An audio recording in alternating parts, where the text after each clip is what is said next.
Story zone, তোমার অনুভূতিদের খুঁজে নাও এখানেই। পার্কিং লটে রাখা গাড়িগুলোর ঠিক একই অবস্থা। সেগুলো ঢাকা পড়েছে সফেদ বরফ কুচির আড়ালে। গভীর নজরে সেগুলো দেখতে দেখতেই ঈশানীর দৃষ্টি আকর্ষণ করলো অদূরে ল্যাম্পপোস্ট থেকে নির্গত এক ফালি নিয়ন রোশনাই, যা দেখে ইস্যু মনে মনে চিন্তা করলো, তার মানে ওখানটায় রাস্তা রয়েছে। আর তারপরেই নজরে এলো উঁচু নিচু একাধিক পর্বতমালা। সবকিছু ঢাকা পড়ে আছে শুভ্র বরফের আড়ালে। কালো পেন্ট হাউসের চারিদিকে শুধুই শুভ্রের সমারোহ। এ যেন স্বর্গের পৃথিবীতে এক বিশাল মরীচিকার সাম্রাজ্য, যেই সাম্রাজ্যের নির্দয় কলুষিত সম্রাট হলো মাফিয়া বস এরিশ ইভান। এরিশের নিষ্ঠুর কর্মকাণ্ডের কথা ভাবতে গিয়ে আরেক দফা ঘৃণায় পরিপূর্ণ হয়ে উঠল ঈশানীর হৃদয়। গত 15টা দিনে এরিশের প্রতি ভালোবাসা তো দূরে থাক, বক্ষপিঞ্জরে জমিয়ে রাখা দুর্বলতাটাও উবে গিয়েছে কোথাও। পাছে এসে জড়ো হয়েছে বিন্দু বিন্দু ঘৃণার অস্তিত্ব। আর এখন এই মুহূর্তে দাঁড়িয়ে সেই বিন্দু বিন্দু ঘৃণাদের অস্তিত্ব বৃদ্ধি পেয়েছে হাজার গুণ, যার বিস্তৃতি পাহাড় সমান। ঈশানী কি চাইলেও কোনোদিন এই অত্যাচারী নিষ্ঠুর পাথর হৃদয় মানুষটাকে ক্ষমা করতে পারবে? আর মনে মনে হাসলো ঈশানী, ভাবলো, যেখানে আমি তার হাতের বন্দি এক পুতুল মাত্র, সেখানে তাকে উল্টো ক্ষমা না করার চিন্তাটাও তো বিলাসিতা। এরিশ ইভান নিজের কর্মকাণ্ডের জন্য কোনো দিন আমার নিকট ক্ষমা চাইতে আসবে না নিশ্চয়ই, কিন্তু এর শেষই বা কোথায়? কি বা আছে আমার ভাগ্যে? এক ঝাঁক বিশ্রী মানুষ দিয়ে ভর্তি রং চঙে মাফিয়াদের কোনো ক্যাসিনো ক্লাব নয় তো? প্রশ্নটা মাথায় আসার সঙ্গে সঙ্গে চকিতে ভাবনা থেকে ছিটকে বেরিয়ে এলো ঈশানী। এসব কথা ভাবনাতে এলেও আতঙ্কে কেমন কলিজা শুকিয়ে কাঠ হয়ে যায় তার। দরকার হলে ঈশানী মরে যাবে, তবুও ওসব খারাপ নোংরা জায়গাতে যাওয়ার কথা কল্পনাও করতে চায় না ইস্যু। ও ঈশানী কিছুদিন এখানে থাকবে, আশা করি ওকে তুমি সাহায্য করবে।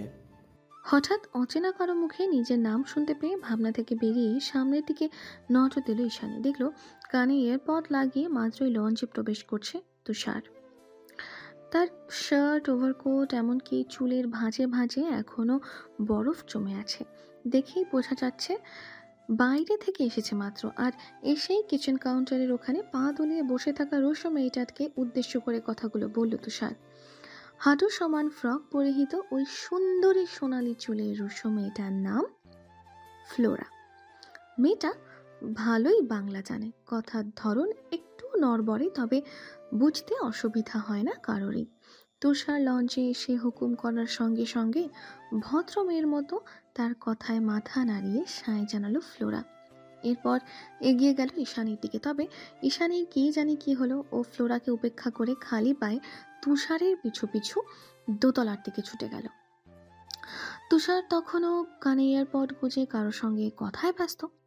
ও ফোন কলে এতটাই মগ্ন ছিল যে কখন থেকে ইস্যু ওর পেছন পেছন একেবারে ওর ঘরের সামনে চলে এসেছে সেটা ওর ধারণারও বাইরে। ঈশানী তুষারের ঘরেই ঢুকে যেত, হয়তোবা সাহায্য চাওয়ার জন্য, কিন্তু ভেতর থেকে ভেসে আসা অযাচিত কিছু কথোপকথন শোনার সঙ্গে সঙ্গে সেখানেই থমকে গেল ওর পা দুটো। আবারও সেই অজানা আতঙ্কে শরীরের রক্ত ঠান্ডা হয়ে গেল ঈশানীর। ঘরে ঢোকার আগ মুহূর্তে ও শুনতে পেল তুষার কাউকে আশ্বস্ত করে বলছে, আরে মাফিয়ার ইউনিয়নটা পোস্টপোন করা হয়েছে, তাই নিলামটাও পিছিয়ে গিয়েছে। আর বড় কোনো প্রোগ্রাম ছাড়া এরিশ মেয়েটাকে ছাড়বে না। মেয়েটা ব্লু আইড, তার ওপর অসম্ভব সুন্দরী, অল্প স্বল্প দামে ছাড়বে ভেবেছ? এটুকু শোনা মাত্রই ঈশানীর আর বুঝতে বাকি রইল না যে ওপাশে তুষার ওকে নিয়েই কথাগুলো বলছিল। তার মানে এরিশ খুব শীঘ্রই ওকে বিক্রি করে দেওয়ার পরিকল্পনা করছে। এখন কি করব আমি? কোথায় যাব? কার কাছে সাহায্য চাইব? এরা তো সবাই এক। এখান থেকে পালানো ছাড়া আর কোনো রাস্তা নেই। বাঁচতে হলে আমায় পালাতেই হবে, যে করেই হোক পালাবো আমি, এই মুহূর্তেই পালাবো। হঠাৎ শুনতে পাওয়া অযাচিত কথাগুলো ভীত সন্ত্রস্ত ঈশানীকে মুহূর্তের মধ্যে এমনভাবেই কাবু করে ফেলেছে যে খালি মুখে বিড়বিড় করতে করতে এক ছুটে পেইন্ট হাউস থেকে দৌড়ে বেরিয়ে যায় ঈশানী। এই মুহূর্তে ওর কোনো দিকে হুঁশ খেয়াল কিচ্ছু নেই। ওর ধ্যান শুধু একটাই, ওকে এখান থেকে যে করেই হোক যেদিকে দু চোখ যায় ছুটতে হবে। সবচেয়ে আশ্চর্যের ব্যাপার হলো সন্ধ্যাবেলায় ইরিশের উপস্থিতি না থাকায় পেইন্ট হাউসের আশেপাশে তেমন কোনো গার্ডও ছিল না, আর সেই সুযোগটা কাজে লাগিয়ে সবার দৃষ্টির অগোচরে পালিয়ে যায় ঈশানী।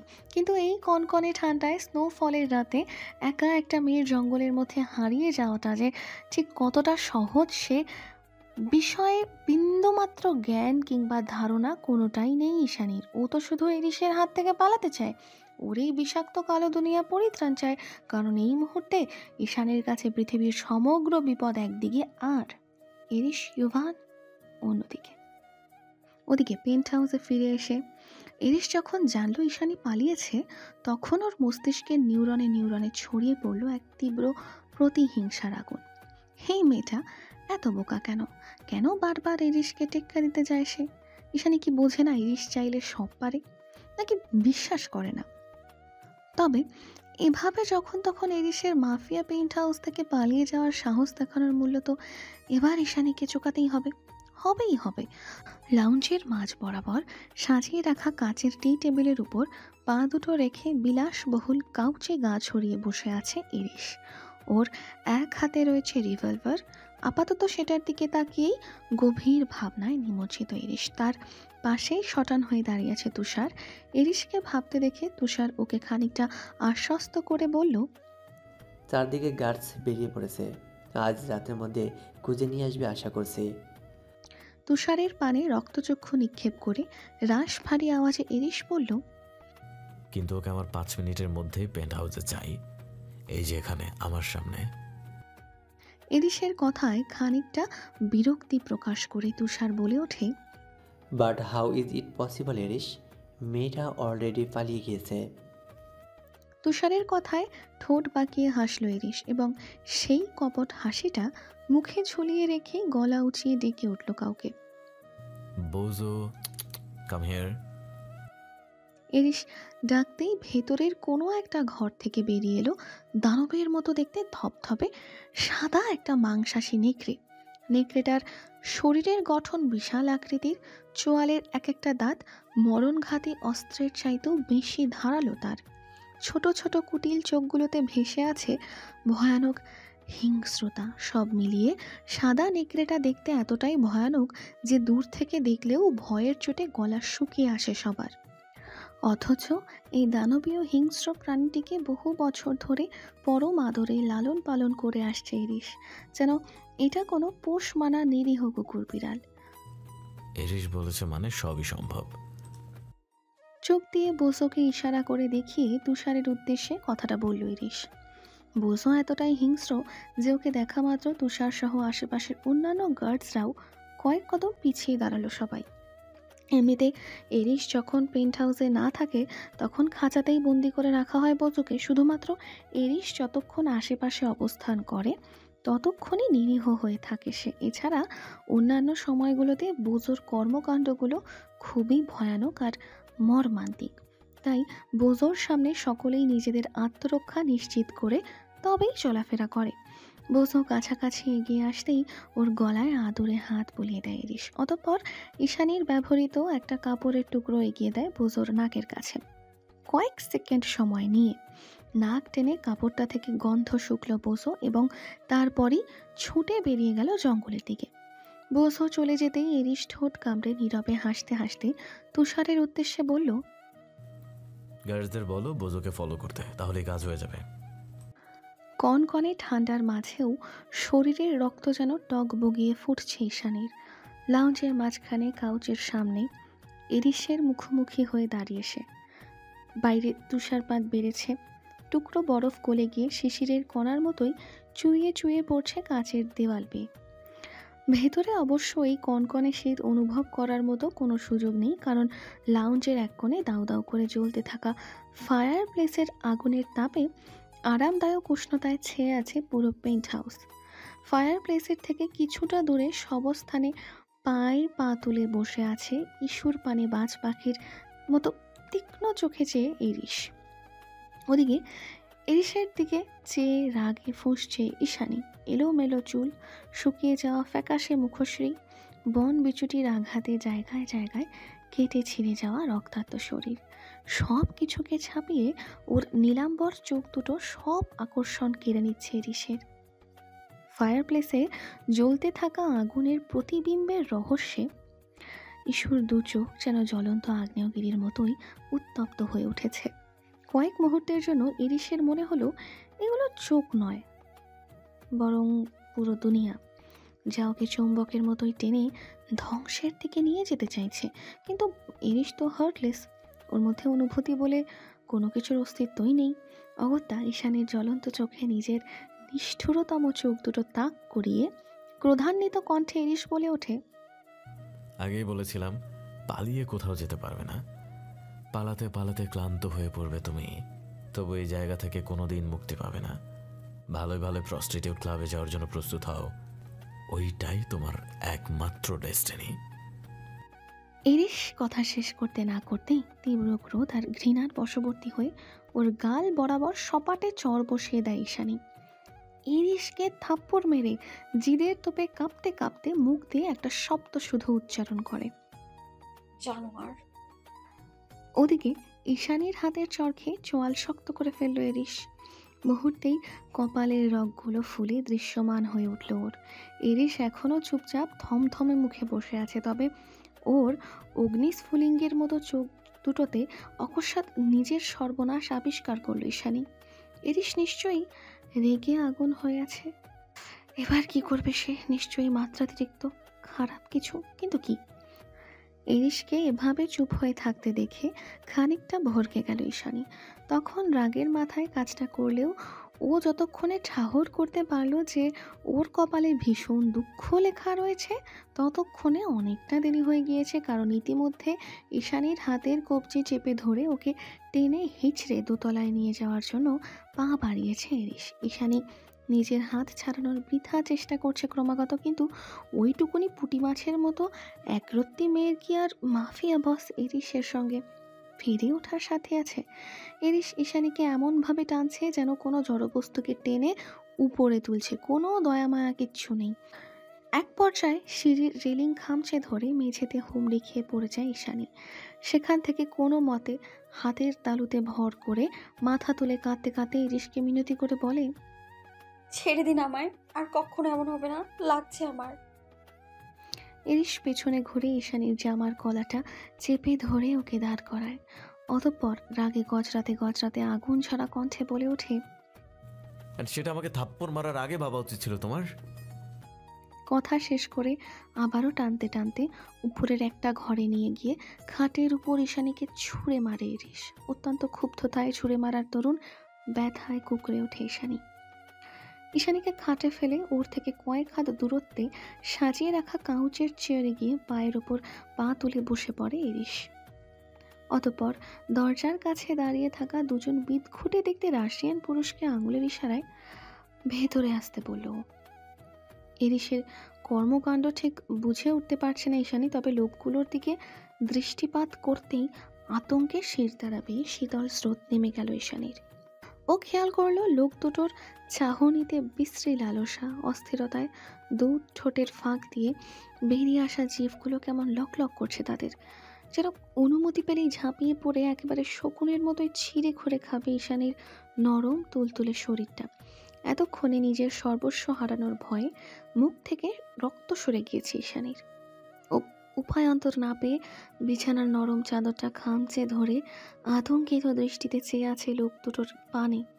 ঠিক এমন সময় লোক দুটোকে উদ্দেশ্য করে ইরিশ বলে ওঠে, guys, this girl is yours for tonight. Just enjoy as you can wish. Irish অনুমতি দেওয়ার সঙ্গে সঙ্গে ঈশানীর উপর ঝাঁপিয়ে পড়লে লোক দুটো। বারংবার হাত বাড়িয়ে ঈশানীকে স্পর্শ করতে চাইছে তারা। একজন তো ওর জামা নিয়ে টানাটানি শুরু করে দিয়েছে। ওদের চেহারা, হাসি, এমনকি সব কিছুই ভয়ঙ্কর রকম বিশ্রী। ঈশানী কোনো মতে আড়াআড়িভাবে নিজেকে আড়াল করার চেষ্টা চালাচ্ছে, কিন্তু এটা আদৌ সম্ভব নয়। তাই কোনো উপায়ান্তর না পেয়ে এবার ইরিশের দিকে অসহায়ের মতো হাত বাড়িয়ে চিৎকার করে ডেকে উঠল ঈশানী। কাঁদতে কাঁদতে বলল, হ্যালো ডিয়ার লিসেনার্স, আপনারা শুনছেন স্টোরিজ অন প্রেজেন্স ধারাবাহিক পর্ব গল্প। আমাদের সামগ্রিক প্রচেষ্টাকে উৎসাহিত করতে লাইক এন্ড কমেন্ট করতে ভুলবেন না। Thank you. অরণ্য, বাঁচান আমায়। ওরা আমাকে টাচ করতে চাইছে, প্লিজ ওদের আটকান। আমি সহ্য করতে পারছি না। আমি মিনতি করছি আপনার কাছে, আপনি যা বলবেন আমি তাই শুনবো। আর কখনো পালানোর মতো দুঃসাহস দেখাবো না। আপনার গায়ে হাত তুলবো না, তবু প্লিজ ওদের থামান আপনি। আমি পবিত্র, এটা হতে দিবেন না আপনি, প্লিজ। কিছুতেই না অরণ্য। লোক দুটোর মাঝখান থেকে ঈশানীর বাড়িয়ে দেওয়া হাত, কাঁদতে কাঁদতে বলা প্রত্যেকটা কথা, অরণ্য নামে ডেকে ওঠা, সবশেষে এরিসের কাছেই নিজের সুরক্ষার জন্য আকুতি, এই প্রত্যেকটা জিনিস হুট করেই ভেতর থেকে ধাক্কা দিতে শুরু করে এরিসকে। হাঁসফাঁস শুরু হয়ে যায় ভেতরে, কিছু একটা ক্রমশ ভেতর থেকে রাগান্বিত করে তুলছে ওকে। ঈশানের এই চিৎকার, এই কাকতি মুহূর্তেই যেন সব আনন্দ কেড়ে নিতে শুরু করে এরিসের।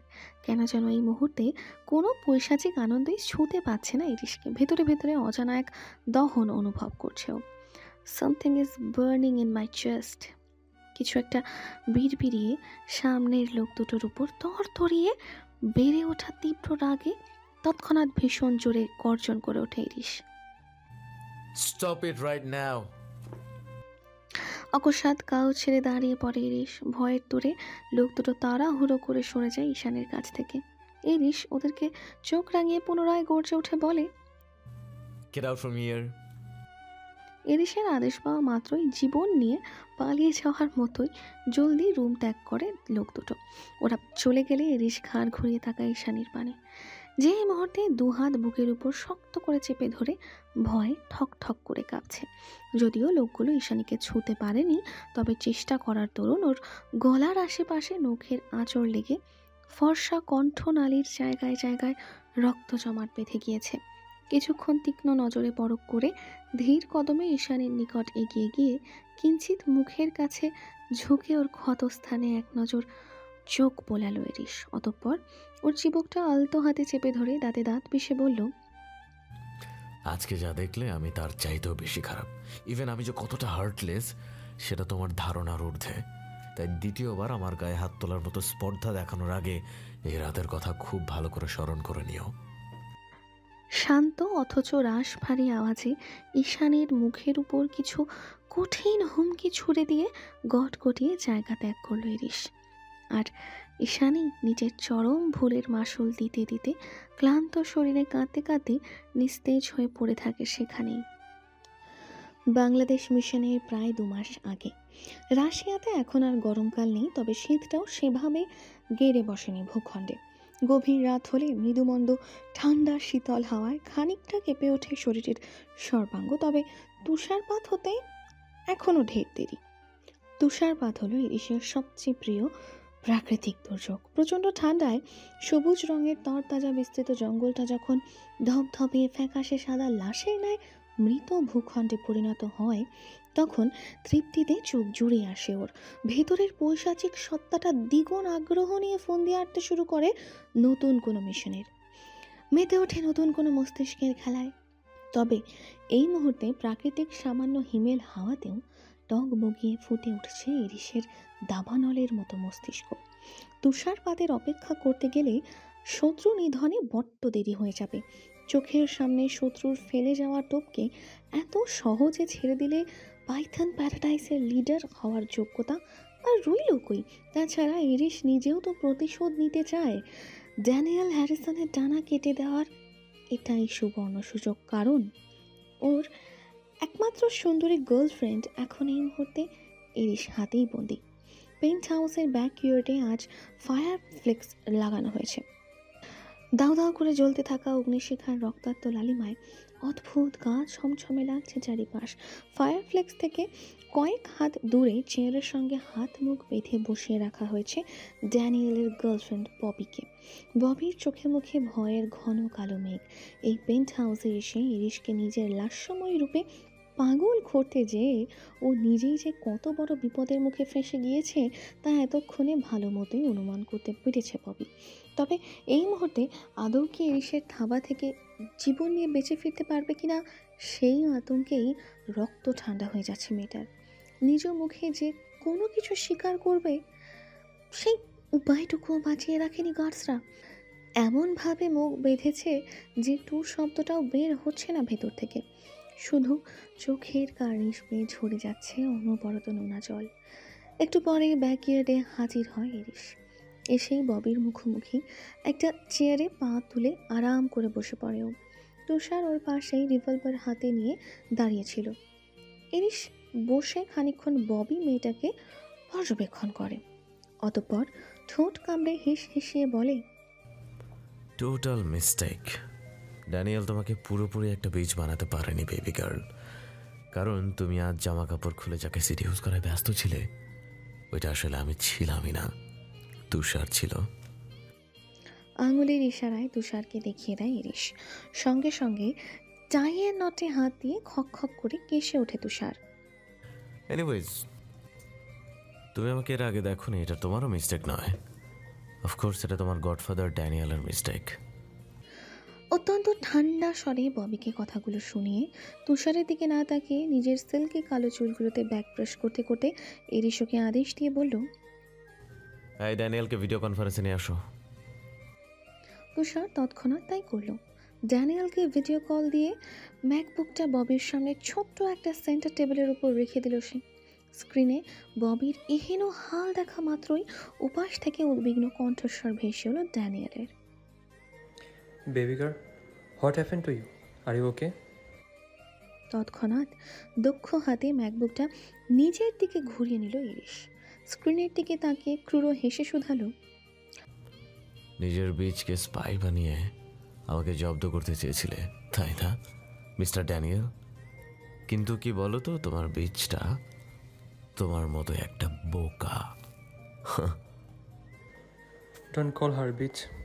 She's not a slut. She's my girl and I love her. ওর কথায় ঠোঁটের হাসি প্রসারিত হলো ইরিশের, যেন মাত্রই কোনো মশকরা করেছে ড্যানিয়েল। ওকে কিছু করো না, আমরা একটা ডিলের মাধ্যমে সমঝোতায় আসতে পারি, দরকার পড়লে ব্রাড ভাইয়ের সাহায্যে। উদ্ভ্রান্তের মতো কথা বলে যাচ্ছিল ড্যানিয়েল। তখন হুট করেই ওর মুখের উপর কথা ছুড়ল ইরিশ। তুমি বোধহয় ভুলে যাচ্ছ ব্রাদভা আমার কথায় চলে। ইভেন ব্রাদভার কোনো মাফিয়া বসে আমার কথার বাইরে গিয়ে তোমাকে হেল্প করতে আসবে না, কারণ তুমি একটা রুলস ব্রেক করেছো, আমার টেরিটরিতে নিজের স্পাই পাঠিয়েছো। এবার সত্যিই ক্ষীণ হয়ে এলো ড্যানিয়েলের গলার স্বর।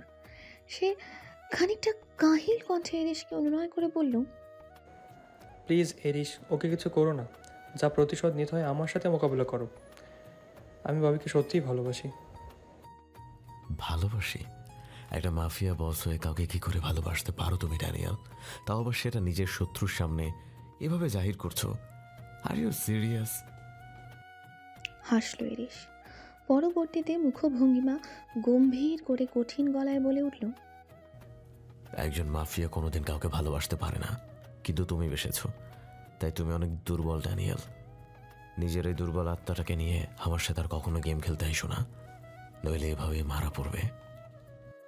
কথা শেষ করে তুষারের হাত থেকে রিভলভারটা ছিনিয়ে নিয়ে পেছনের একটা গার্ডকে পয়েন্ট করে আচমকা গুলি ছুড়ল ইরিশ। এরপর সামনে ঘুরে রিভলভারে থাকা সব কটা গুলি কয়েক ন্যানো সেকেন্ডের মধ্যে পাস করে দিল সামনে বসা ববির মস্তিষ্কে। ওর এই আকস্মিক কর্মকাণ্ডে হতভম্ব সকলে। ভিডিও কলের ওপাশ থেকে ড্যানিয়েলের রাগী গর্জন ভেসে আসছে। সে অনবরত চিৎকার করে এরিশকে কঠিন হুমকি দিয়ে যাচ্ছে। মুহূর্তেই এরিশ রিভলভার থেকে গুলি ছুড়ে চোখের সামনে গোটা ম্যাকবুকটাই ভেঙে ফেলল। তুষার চট করেই কোমর থেকে আরেকটা গান বের করে সতর্ক অবস্থান নিতে নিতে এরিশকে শুধালো, কি হলো হঠাৎ? এরিশ ঘাড় ঘুরিয়ে এদিক ওদিক সতর্ক দৃষ্টিপাত করে বলল, ড্যানিয়েল যখন ভিডিও কনফারেন্সে কথা বলার সময় বারবার হাত নাড়িয়ে কাউকে মোর্স কোড বোঝাচ্ছিল, তখনই সন্দেহ হয়েছিল যে ওদের ব্যাকআপ প্ল্যান আমার পেছনেই রয়েছে।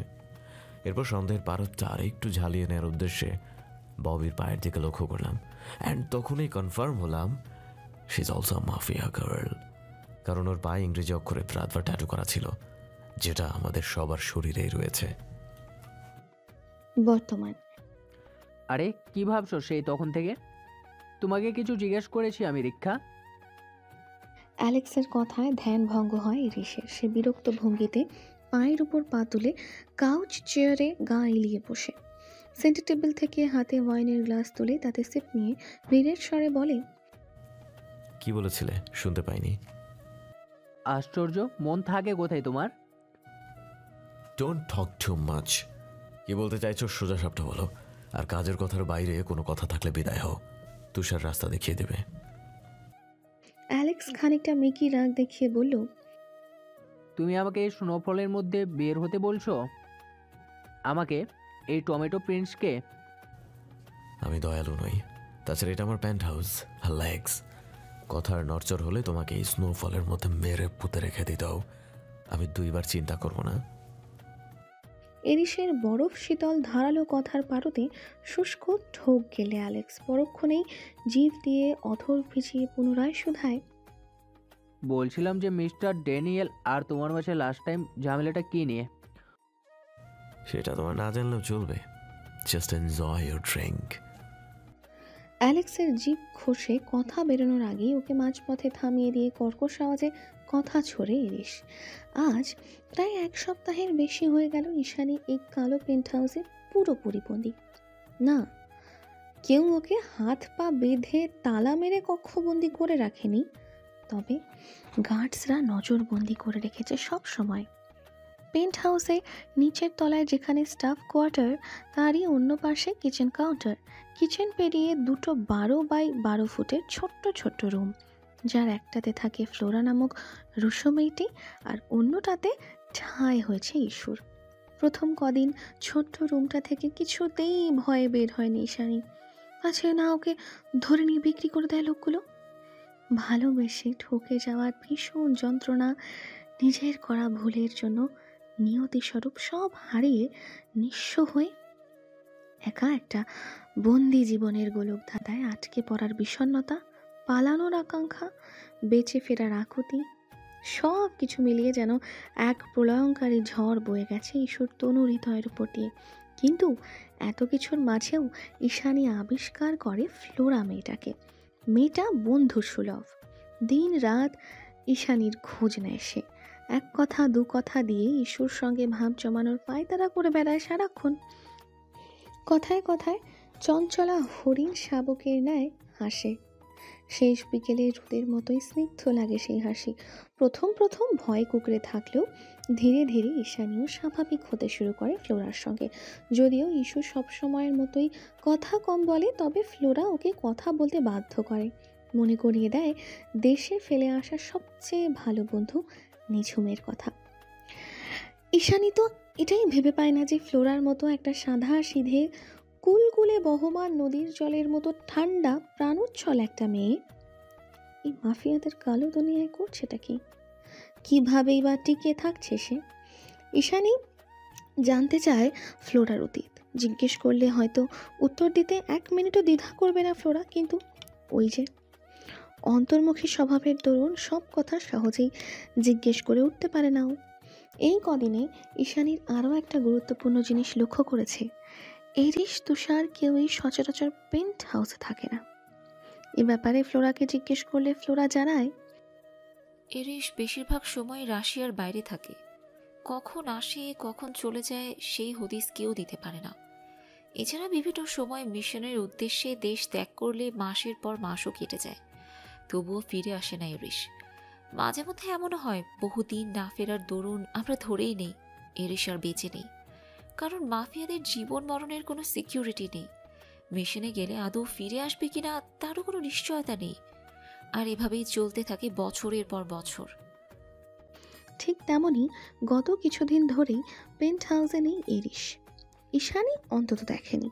অবশ্য এরিস গন্তব্যে না থাকলে স্বস্তি লাগে ঈশানীর।